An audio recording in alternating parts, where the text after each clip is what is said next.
events we've seen this week with particular focus around two currencies, the pound and the US dollar. We've been blessed with a large amount of volatility this week, fortunately.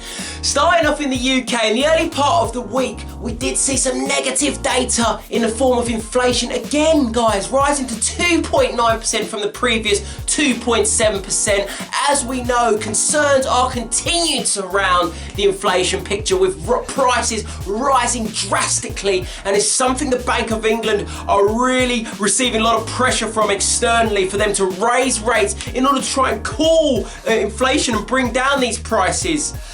Looking elsewhere, we also saw a drop in retail sales for the UK, so consumers are just not spending, they're tightening their pockets. A couple of reasons to be wary of that ties in is one, with this rise in prices, that is affecting, obviously, the prices that consumers are paying for their goods, so they're essentially tightening up their pockets. And two, as we know and I've said before, wages are still low in the UK. They're not high enough, so people don't have enough disposable income to spend on these luxuries to prop up those retail prices.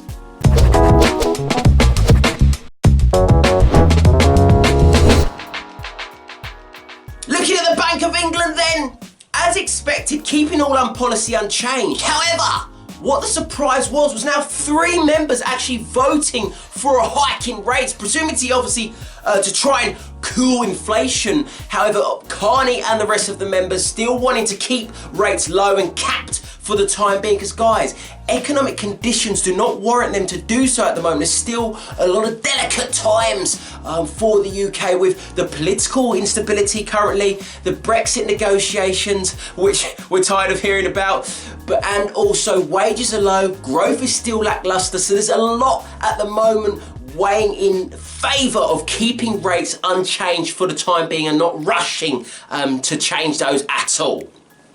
Looking across the Atlantic then, in the United States, at the early part of the week, the dollar was really disappointed and weighed upon by some weak data. So 2 bits to recap then. Retail sales again showing a contraction for the US retail market. People are just not spending there to prop up the retail sales. And secondly, CPI, the readings across the board were low, with deflationary pressures evident there. So that really did weigh on the dollar. We saw some real weakness across the board against its counterparts.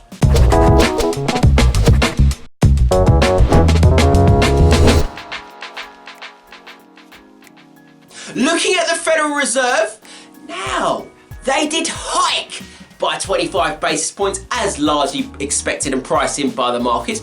But surprisingly, but I did note this, Janet Yellen did come out of quite an upbeat tone, which did very much support the dollar. She did note that the recent downturn or drop in price and inflation is due to temporary factors, and she noted the Fed remains on course for its 2-goal target, which is 1, maximum employment, and 2, stable prices. So what can we expect to see? We do expect the dollar to continue to outperform against the rest of its peers and remain well and truly supported for the time being. So other than that, guys, thank you for tuning in. Have a wonderful weekend. Thank you.